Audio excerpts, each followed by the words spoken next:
All militarily occupied people have a right to resist their occupation, even militarily. I do not support the military option in Palestine.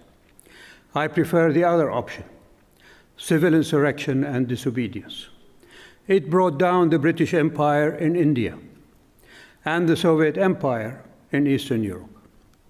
Israel has overwhelming military superiority, and we see in front of our eyes the devastation and oblivion it is bringing to the people of Gaza.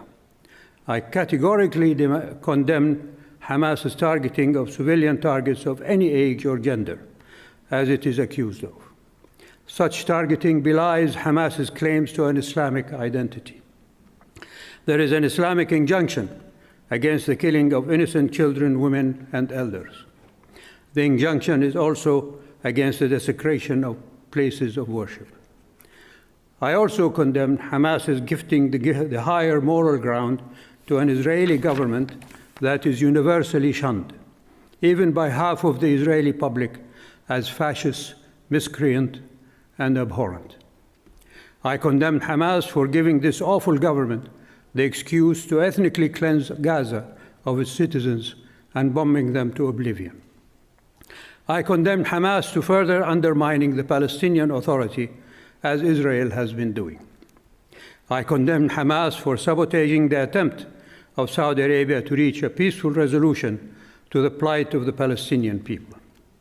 But equally, I condemn Israel's indiscriminate bombing of Palestinian innocent civilians in Gaza and the attempt to forcibly drive them into Sinai.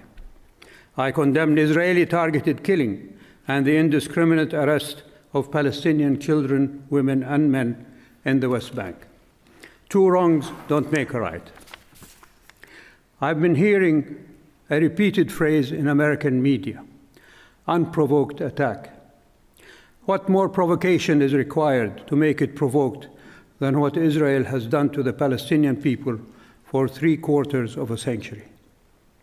I refer you to the article in the Middle East Monitor of February 17, 2014, under the title, Israeli Army Veterans Admit Role in Massacre of Palestinians in 1948. Read it and weep, as I did.